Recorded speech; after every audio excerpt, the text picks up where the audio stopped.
Hello, hello, hello, hello. It's a little echoey. I'm in a new home. Hopefully a new mold-free home. I've got our fan here just in case swooning happens. We've got our pearls to clutch.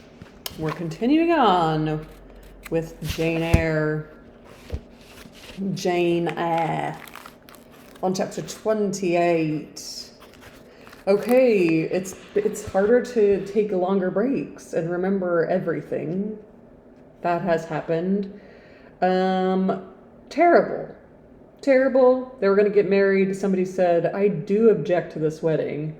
And he said, on account of the groom to be already being married.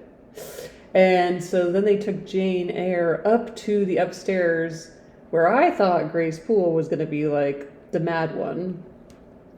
But in a secret room, there was another woman who he got duped into marrying, I guess, and because she was worth 30,000 pounds or something, and she's mad, and I guess it's because there's Creole hoodoo voodoo something, I guess, there could be.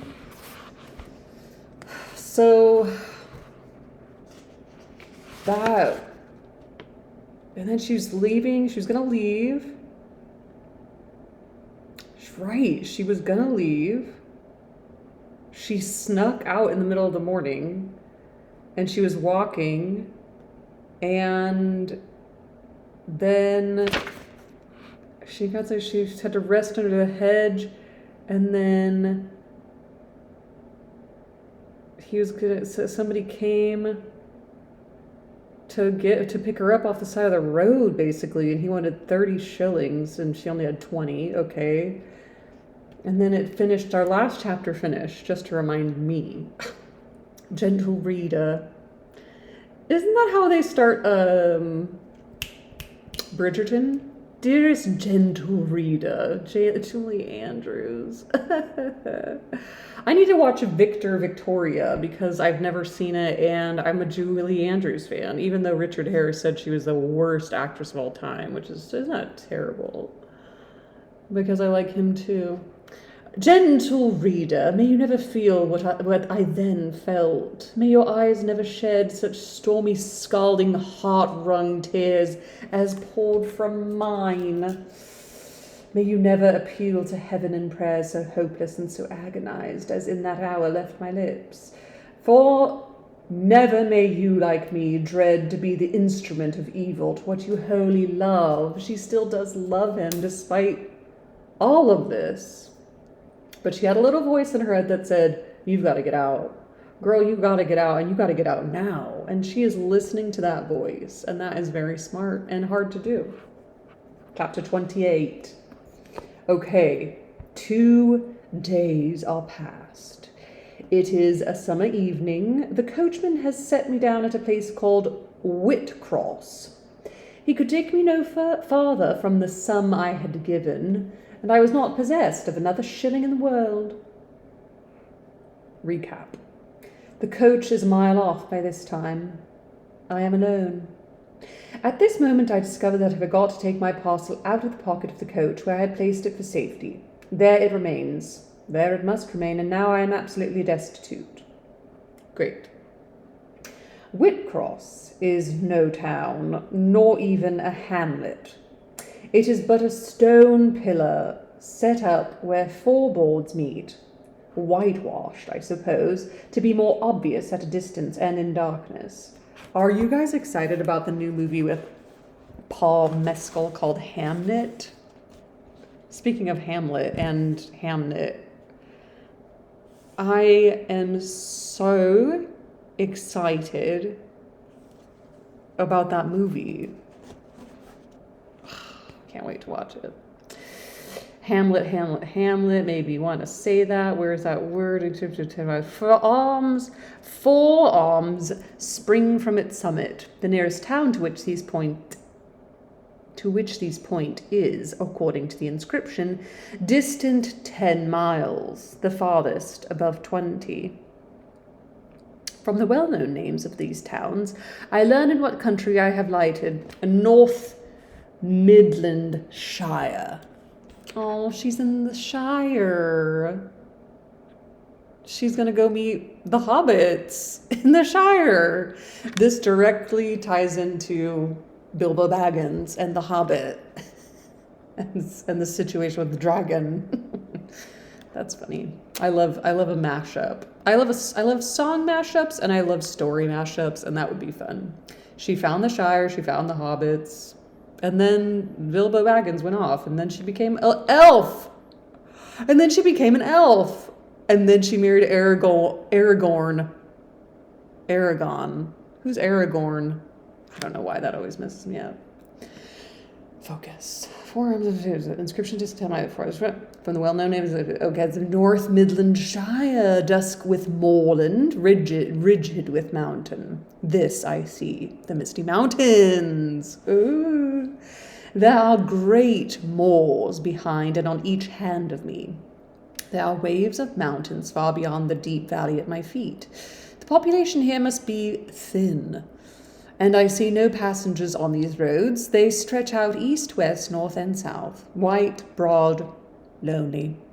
They are all cut in the moor, and the heather grows deep and wild to their very verge. Yet a chance traveller might pass by, and I wish no eye to see me now. Strangers would wonder what I am doing, lingering here at the signpost, evidently objectless and lost. She's waiting for a bus. She says, there should be something that carries a bunch of people at one time that's bigger than a carriage, that runs on an engine. She invented buses. This is the very first bus stop. Jane. I might be questioned. I could give no answer. But what would sound incredible and excite suspicion? I could give no answer, but what would... Okay, yeah. Not a tie holds me to human society at this moment. Not a charm or a hope calls me where my fellow creatures are. None that saw me would have a kind thought or a good wish for me. I have no relative but the universal mother, Nature. I will seek her breast and ask repose. I struck straight into the heath. I held on to a hollow. I saw deeply furring the brown moorside. I waded knee-deep in its dark growth. I turned with its turnings, and finding a moss-blackened granite crag in a hidden angle, I sat down under it.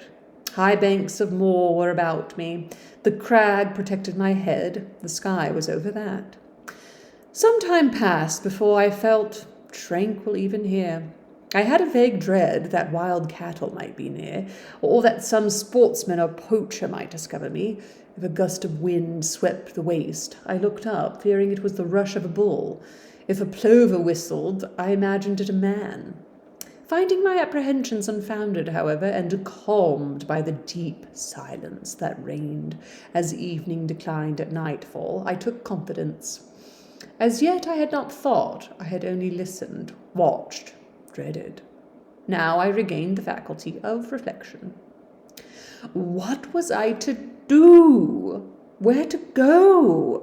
Intolerable questions, when I could do nothing and go nowhere. When a long way must yet be measured by my weary, trembling limbs before I could reach human habitation. When cold charity must be entreated before I could get a lodging. Reluctant sympathy importuned. Almost certain repulse incurred before my tale could be listened to, or one of what my wants relieved. I touched the heath. It was dry and yet warm with the heat of the summer day. I looked at the sky. It was pure. A kindly star twinkled just above the chasm ridge. The dew fell, but with propitious softness. No breeze whispered. Nature seemed to me benign and good. I thought she loved me, outcast as I was, and I, who from man could anticipate only mistrust, rejection, insult, clung to her with filial fondness. Tonight, at least, I would be her guest, and as I was a child. My mother would lodge me without money and without price. I had one morsel of bread yet. the remnant of a roll I had bought in a town we passed through at noon with a stray penny. My last coin. I saw ripe bilberries gleaming here and there like jet beads in the heath. I gathered a handful and ate them with the bread. My hunger, sharp before, was, if not satisfied, appeased by this hermit's meal. I said my evening prayers at its conclusion, and then chose my couch. Besides the crag, the heath was very deep. When I lay down, my feet were buried in it. Rising high on each side, it left only a narrow space for the night air to invade. I folded my shawl double and spread it over me for a coverlet. A low, mossy swell was my pillow. Thus lodged, I was not, at least at the commencement of the night, cold.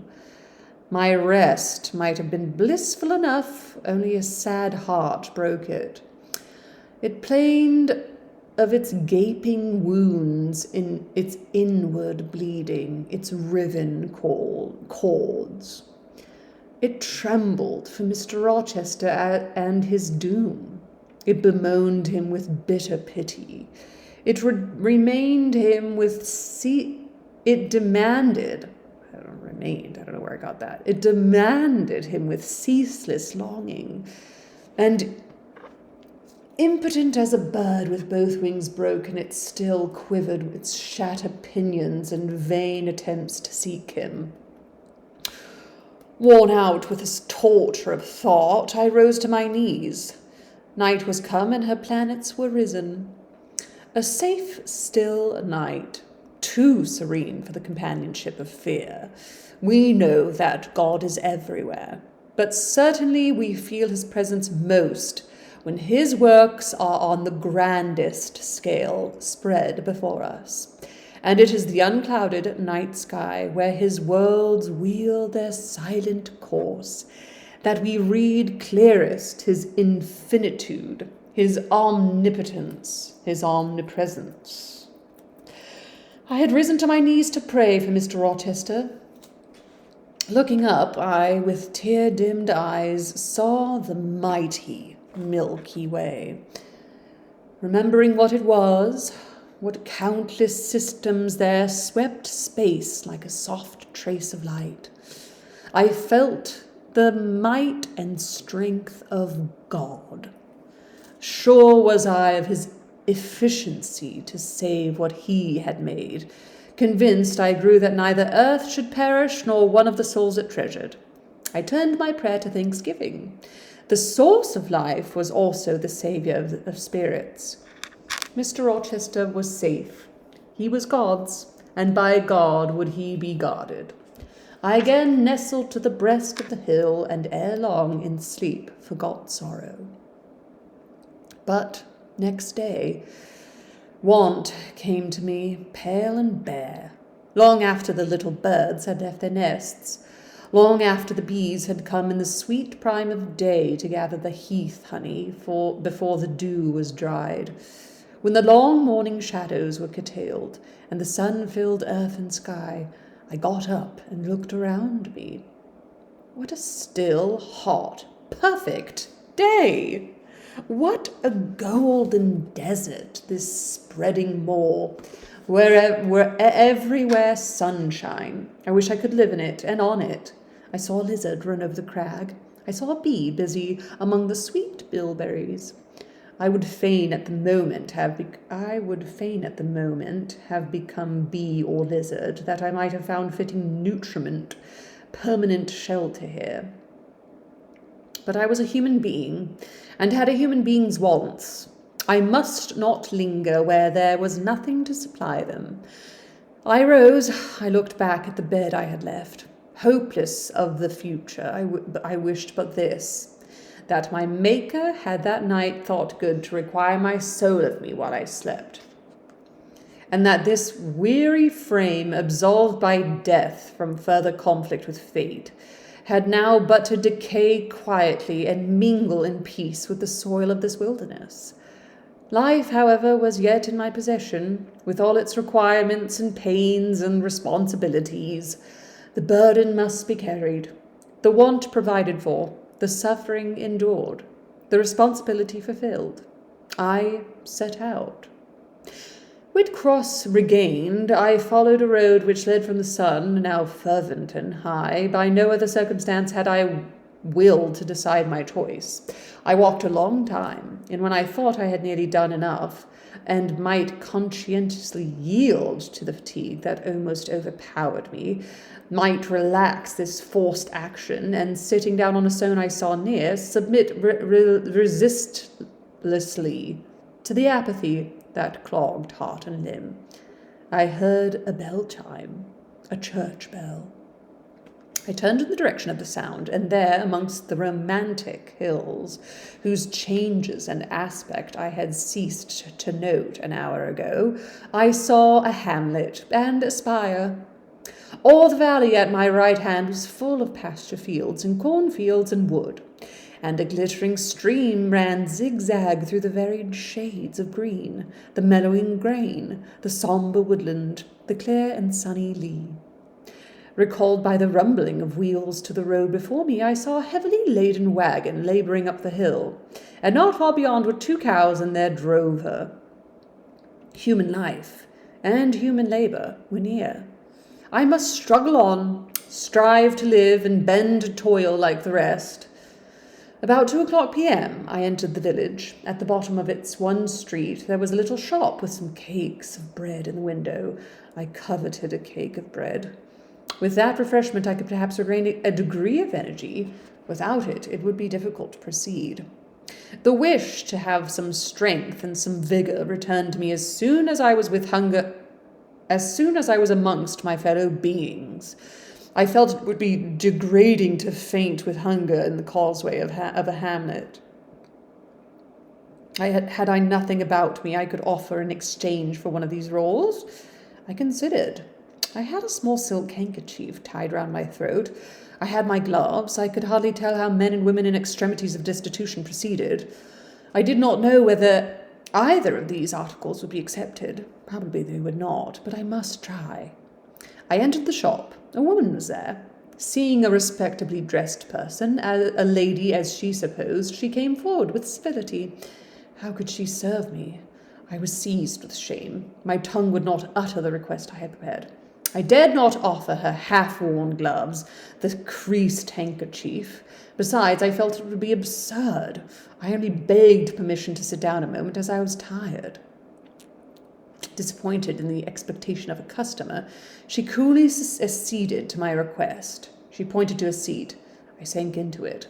I felt sorely urged to weep, but conscious how unseasonable such manifestation would be, I restrained it. Soon I asked her if there were any dressmakers or plain workwomen in the village. Yes, 2 or 3, quite as many as there was employment for. I reflected.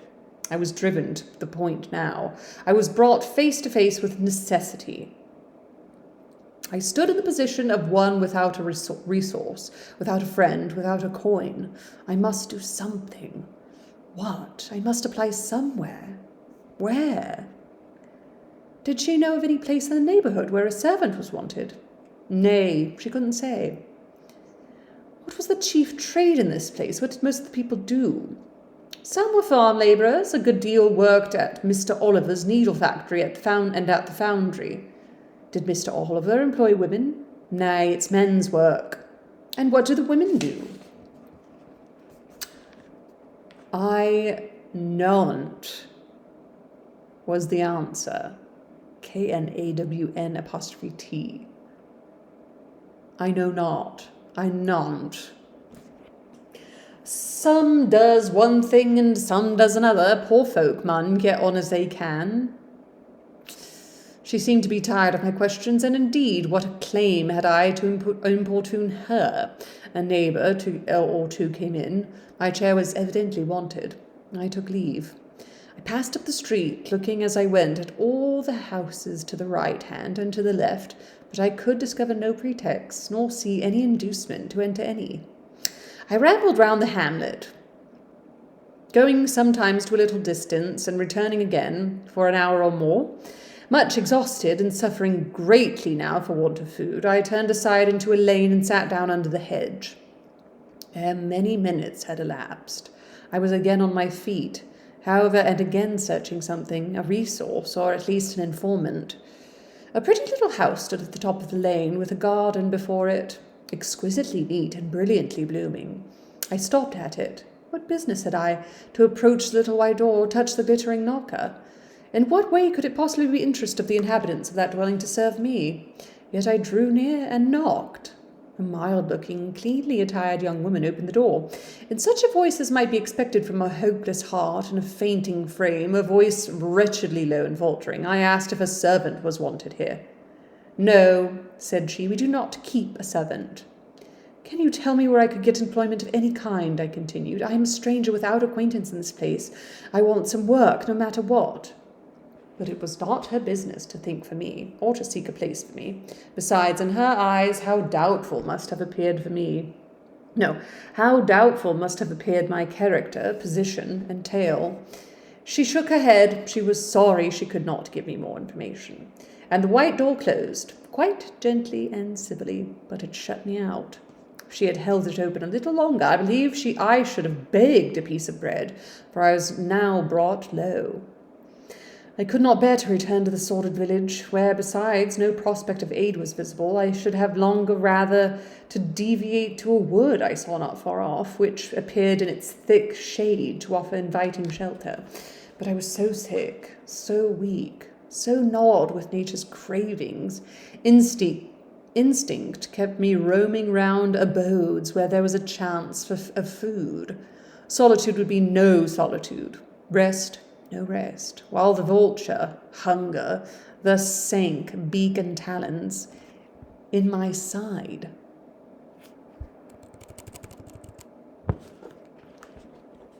I drew near houses. I left them and came back again, and again I wandered away, always repelled by the consciousness of having no claim to ask, no right to expect interest in my isolated lot. Meantime, the afternoon advanced, while I thus wandered about like a lost and starving dog. In crossing a field, I saw the church spire before me. I hastened toward it. Near the churchyard and in the middle of the garden stood a well-built, though small house, which I had no doubt was the parsonage. I remembered that strangers who arrive at a place where they have no friends and who want employment sometimes apply to the clergymen for introduction and aid. It is the clergyman's function to help, at least with advice, those who wish to help themselves. I seem to have something like a right to seek counsel here. Renewing then my courage and gathering my feeble remains of strength, I pushed on. I reached the house and knocked at the kitchen door. An old woman opened. I asked, was this the parsonage? Yes. Was the clergyman in? No. Would he be in soon? No, he was gone from home. To a distant? Not so far, happened 3 mile. He was called away by the sudden death of his father. He was at the marsh end now, and would very likely stay there a fortnight longer. Was there a lady of the house? Nay, there was naught but her, and she's a housekeeper. And of her reading I could not bear to ask the relief of want of which I was sinking. I could not yet beg, and again I crawled away. Once more I took off my handkerchief. Once more I thought of the cakes of the bread in the little shop. Oh, for but a crust, for but one mouthful to allay the pang of famine. Instinctively I turned my face again to the village. I found the shop again, and I went in. And though others were there besides the woman, I ventured to request, would she give me a roll for this handkerchief? She looked at me with evident suspicion. Nay, she never sold stuff in that way. Almost desperate, I asked for half a cake. She again refused. How could she tell where I got the handkerchief? She said. Would she take my gloves? No, what she could do with them? Reader, it is not pleasant to dwell on these details. Some say there is enjoyment in looking back to painful experience of the past. But at this day I can scarcely bear to review the times to which I allude. The moral degradation blent with the physical suffering formed too distressing a recollection even to be willingly dwelt on. I blamed none of those who repulsed me. I felt it was what was to be expected, and what could not be helped. An ordinary beggar is frequently an object of suspicion, a well-dressed beggar, and inevitably so. To be sure, what I begged was employment, but whose business was it to provide me with employment? not certainly that of persons who saw me for the first time, and who knew nothing about my character. And as to the woman who would not take my handkerchief in exchange for her bread, why, she was right, if the offer appeared to her sinister or the exchange unprofitable. Let me condense now. I am sick of the subject.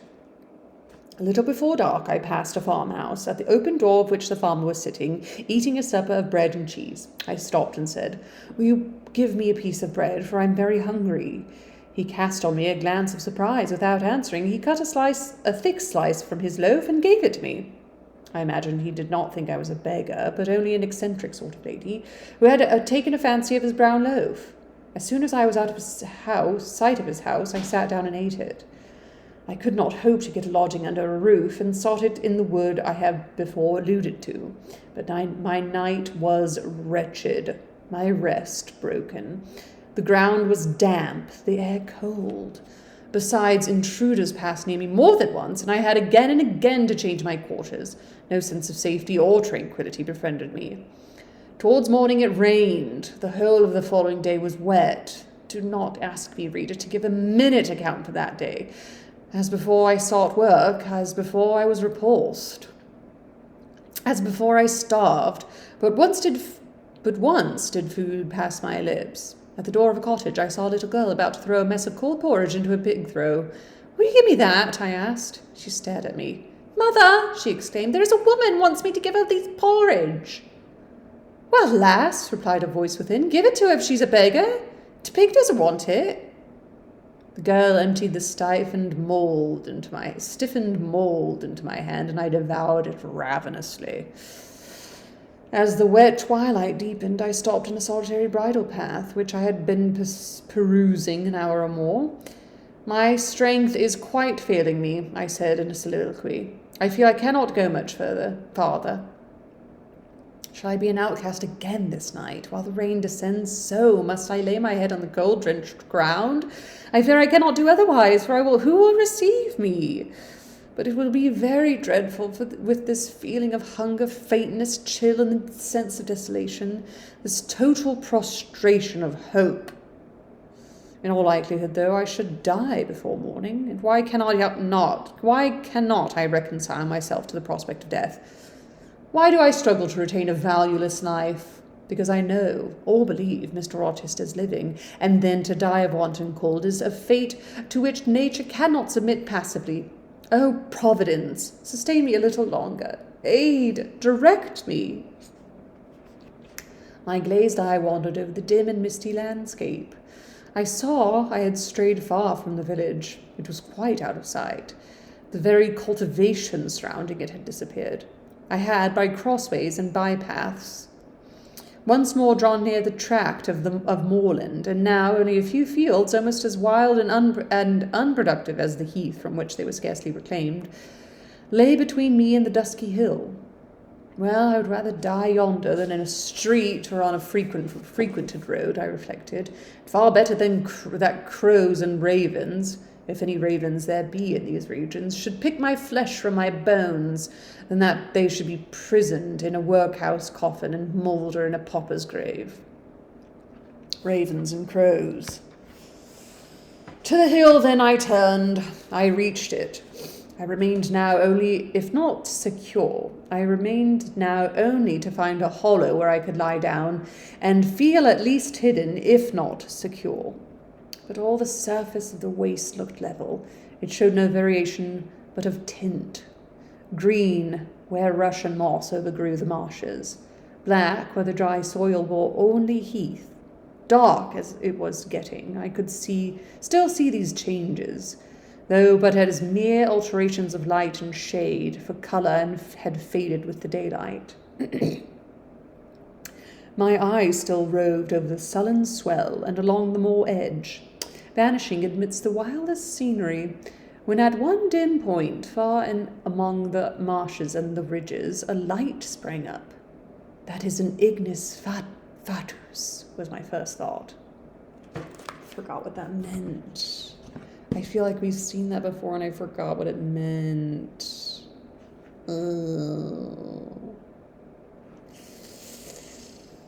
Shucks-a-rooney. Ignis. Fatus. Ignis. The will-o'-the-wisp. A phosphorescent light, also known as the will-o'-the-wisp or friar's lantern, that appears over marshy grounds at night. It is a natural phenomenon resulting in the spontaneous combustion of gases like methane from decaying organic matter in bogs and swamps. Wow. Associated with supernatural beings like ghosts, spirits, and devils, leading to various myths and names like Hob Lantern and Corpse Candle. Spooky. But have we heard that word before in this book? I don't even know, but I thought maybe. That is an ignis fatuus, was my first thought, and I expected it would soon vanish. It burnt on, however, quite steadily, neither receding nor advancing. It is then a bonfire just kindled? I questioned. I watched to see whether it would spread, but no. As it did not diminish, so it did not enlarge. It may be a candle in a house, I then conjectured, but if so, I can never reach it. It is much too far away, and were it within a yard of me, what would it avail? I should not but knock at the door and have it shut in my face. And I sank down where I stood and hid my face against the ground. I lay still a while. The night wind swept over the hill and over me, and died, moaning in the distance. The rain fell fast, wetting me afresh to the skin. Could I have but stiffened in the still frost, the friendly numbness of death, it might have pelted on. I should not have felt it, but my yet living flesh shuddered at its chilling influence. I rose ere long. The light was yet there, shining dim but constant through the rain. I tried to walk again. I dragged my exhausted limbs slowly towards it. It led me aslant over the hill, through a wide bog which would have been impassable in winter, and was splashy and shaking even now in the height of summer. Here I fell twice, but as often I rose and rallied my faculties. This light was my forlorn hope. I must gain it. Having crossed the marsh, I saw a trace of white over the moor. I approached it. It was a road or a track. It led straight up to the light, which now beamed from a sort of knoll amidst a clump of trees. Firs, apparently, from what I could distinguish of the character of their forms and foliage through the gloom. My star vanished as I drew near. Some obstacle had intervened between me and it. I put out my hand to feel the dark mass before me. I discriminated the rough stones of a low wall, above it something like palisades, and within a high and prickly hedge. I groped on. Again a whitish object gleamed before me. It was a gate, a wicket. It moved on its hinges as I touched it. On each side stood a sable bush, holly or yew. Entering the gate and passing the shrubs, the silhouette of a house rose to view, black, low, and rather long, but the guiding lights shone nowhere. All was obscurity. Were the inmates retired to rest? I feared it must be so. In seeking the door, I turned an angle. There shot out the friendly gleam again from the lozenged panes of a very small latticed window within a foot of the ground, made still smaller by the growth of ivy or some other creeping plant, whose leaves clustered thick over the portion of the house wall in which it was set.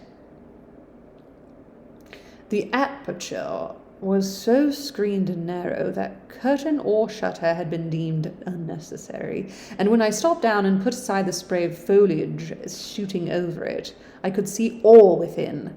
I could see clearly a room with a sanded floor, clean scoured, a dresser of walnut with pewter plates ranged in rows, reflecting the redness and radiance of a glowing peat fire.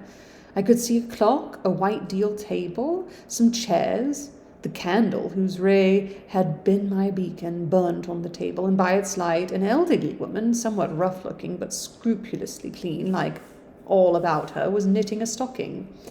I noticed these objects curiously only. In them there was nothing extraordinary. A group of more interest appeared near the hearth, sitting still amidst the rosy peace and warmth suffusing it. 2 young, graceful women, ladies in every point, sat, one in a low rocking chair, the other on a low stool. Both wore deep mourning of crepe and bombazine, which sombre garb singularly set off very fair necks and faces. A large old pointer dog rested in massive head on the knee of one girl. In the lap of the other was cushioned a black cat. Do we know these people, I wonder? A strange place was this humble kitchen for such occupants. Who were they?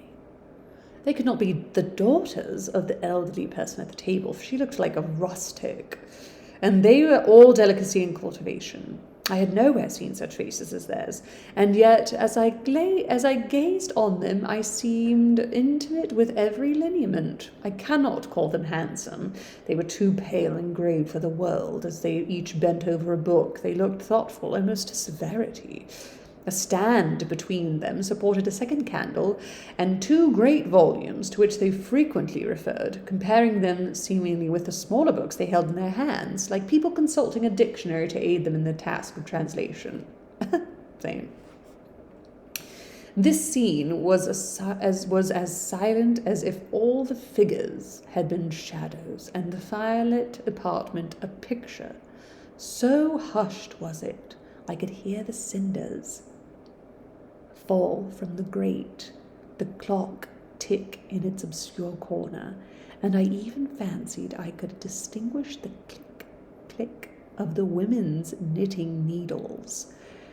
When, therefore, a voice broke the strange stillness at last, it was audible enough to me. "Listen, Diana," said one of the absorbed students. Franz, and old Daniel are together in the night time, and Franz is telling a dream from which he has awakened in terror. Listen." And in a low voice she read something, of which not a word was intelligible to me, for it was an unknown tongue, neither French nor Latin. Whether it were Greek or German, I could not tell. "That is strong," she said, when she had finished. "I relish it." The other girl, who had lifted her head to listen to her sister, repeated, while she gazed at the fire, a line of what had been read. At a later day I knew the language and the book. Therefore I will here quote the line, though when I first heard it, it was only like a stroke on sounding brass to me, conveying no meaning. Oh good, it's in a different language. De Trot Herver einer, Auschosen a wide-eye Sternernacht. Okay, that is German, I do believe, and that's something about nighttime. Gute Nacht. What is it? It's not translated in the back? Oh my god. I was looking for a number that was not there. Okay. Good, she exclaimed, while her dark and deep eyes sparkled. There you have a dim and mighty archangel fitly set before you. The line is worth 100 pages of Fustian. Ich wage die Gadenken in der Schale meins Sonne und die Worker mit dem Gewitch meins Grimms. Okay, now it's in the back. Jeez Louise. Something German, something German, something German, something... Oh, wait. I can see the numbers. Number 6. What? Oh. Right. Okay, then one stepped forth, who appeared like the stars of the night. I weigh thoughts in the scale of my anger and works... Oh, night, yes, I was right, night. I weigh thoughts in the scale of my anger and works against the weight of my wrath. This is a quotation from Johann Christoph Friedrich von Schiller's Die Rauber. It's an example of heroic visionary German romanticism, which fascinated Charlotte Brontë. Schiller's outlaw hero is aptly named Karl Moll. Thank you, back of the book. Thank you, back of the book. I like it. Both were again silent. Is there only country where they talk that way? It's Hagrid. It's giving Hagrid. Is there only one country where they talk in that way? But I can't do it, asked the old woman, looking up from her knitting. Yes, Hannah, a far larger country than England, where they talk in no other way. Well, for sure, I not how they can understand it one to another. And if either o' ye went there, ye could tell what they said, I guess. It's so sad, I'm sorry. We could probably tell something of what they said, but not all, for we are not as clever as you think us, Hannah. We don't speak German, and we cannot read it without a dictionary to help us. And what good is it to you? We mean to teach it sometime, or at least the elements, as they say, and then we shall get more money than we do now. Very like, but give our studying. You've done enough good for tonight. You've done enough for tonight. I think we have. At least I'm tired. Mary, are you? Mortally. After all, it's tough work fagging away at a language with no master but a lexicon. It is, especially such a language as this crabbed but glorious Deutsch. I wonder when St. John will come home. Surely he won't be long now. It is just 10, looking at the little gold watch she drew from her girdle. It rains fast. Hannah, will you have the goodness to look at the fire in the parlour? The woman rose. She opened a door, through which I dimly saw a passage. Soon I heard her stir fire in an inner room. She presently came back. Ah, Childer!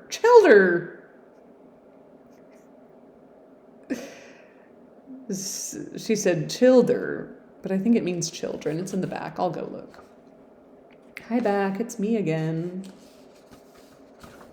Hi, back. It's me again. Just looking up the word Childer. Childer! Children. Yorkshire dialect. Okay, Yorkshire. It fair troubles me to go into yon room now. It looks like a lonesome with the chair empty and set back in the corner. Yorkshire. She wiped her eyes with her apron. The two girls, grave before her, looked sad now. But he is in a better place. Oh, somebody died. Oh, that's sad. He's in a better place, continued Hannah. We shouldn't wish him here again, and then nobody need to have a quieter death nor he had. You say he never mentioned us? Inquired one of the ladies. He hadn't time, Baron. He was gone in a minute. Was your father? He had a bit of ailing like the day before, but not to signify, and when Mr. St. John asked if he would like either to be sent for, he fair laughed at him. He began again with a bit of heaviness in his head the next day, that is a fortnight sin, and he went to sleep and never wakened. He wore a most stark when your brother went into chamber and fanned him. Ah, Childer, that's the last of the old stock for ye and Mr. John. It is like a different sort of to them at's a gone. For all your mother were mischier way, and a most as book learned. She wore the picture ye, Mary. Diana's more like your father. Help me back of the book. Please help me back of the book.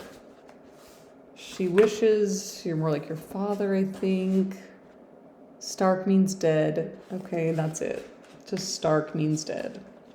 Okay.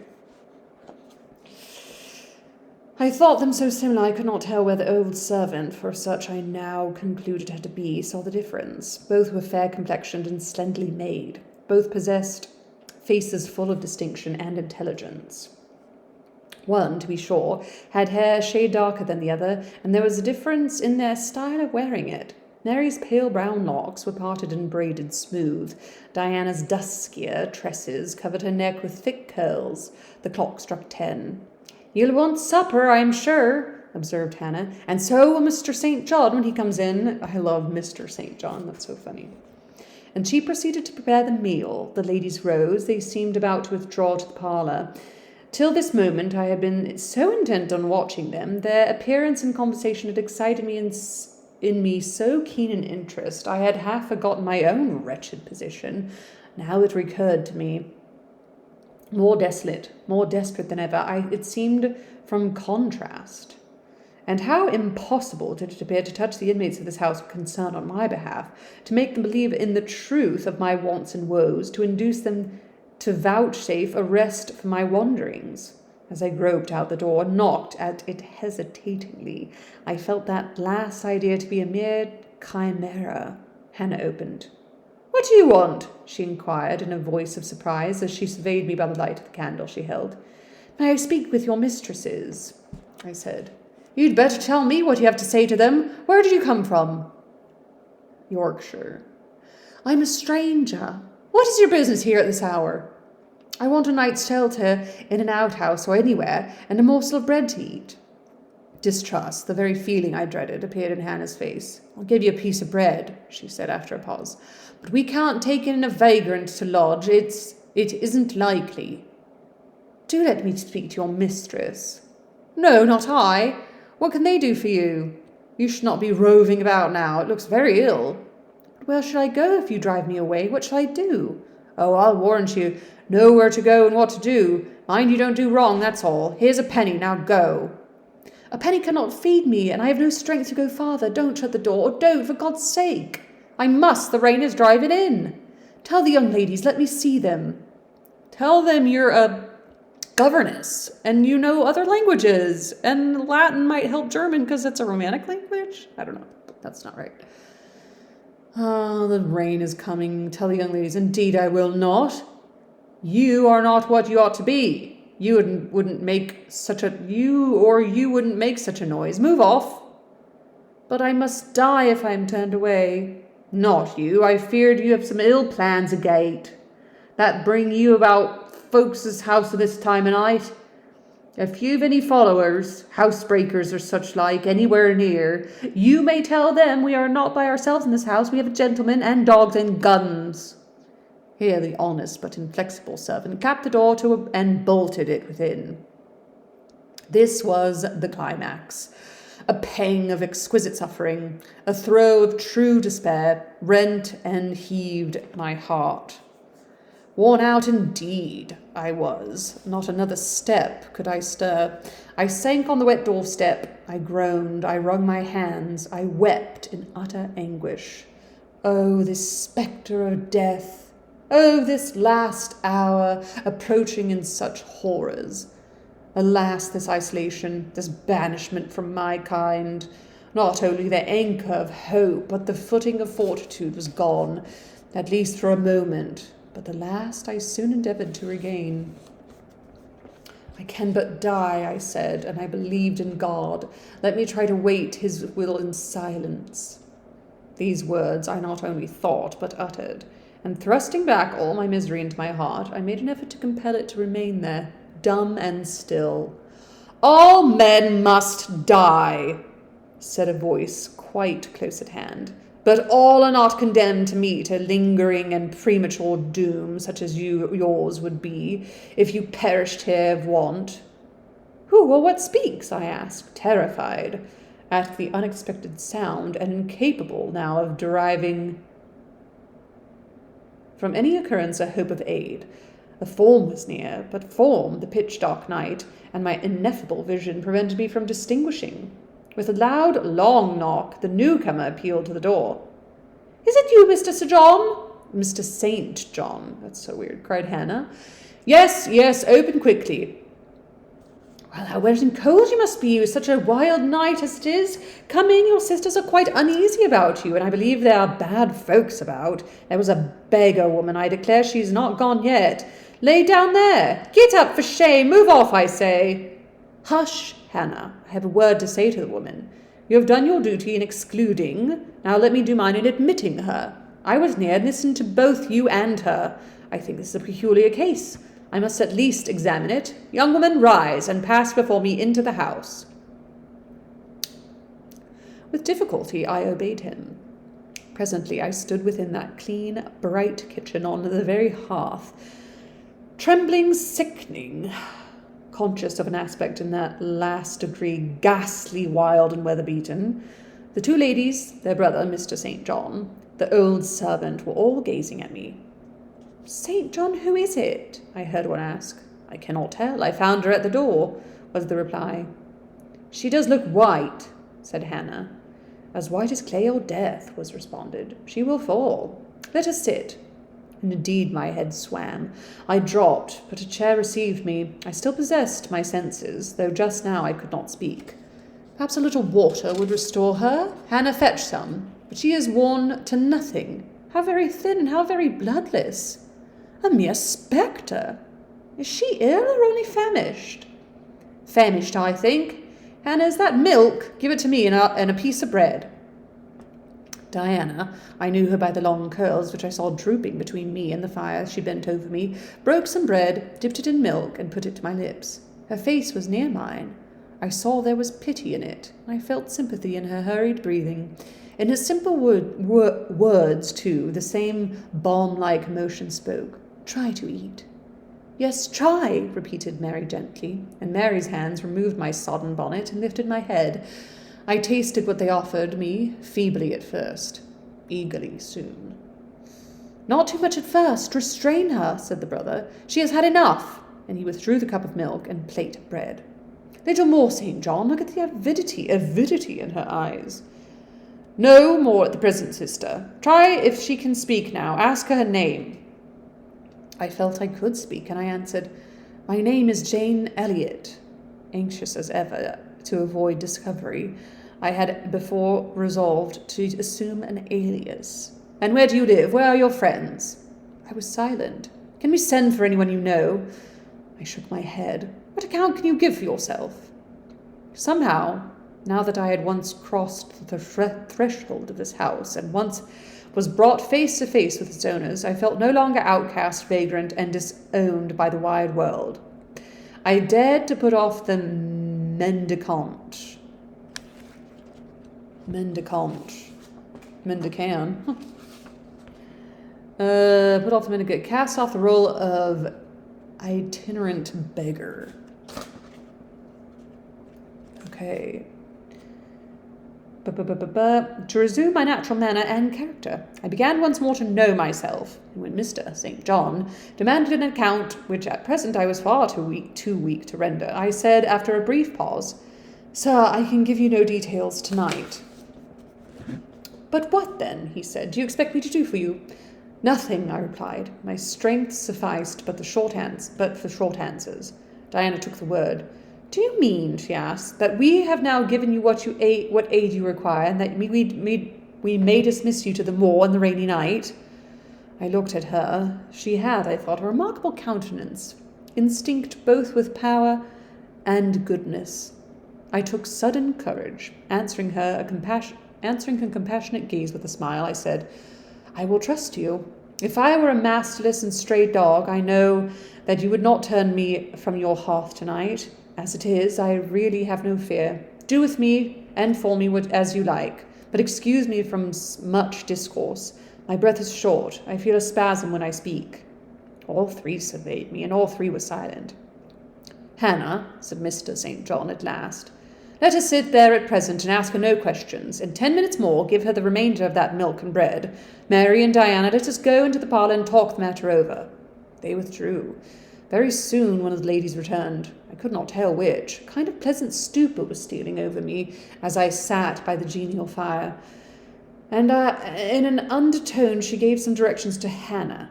Ere long, with the servant's aid, I contrived to mount a staircase. My dripping clothes were removed. Soon a warm, dry bed received. I thanked God, experienced amidst unutterable exhaustion a glow of grateful joy and sleep. Wow. That's the end of chapter 28.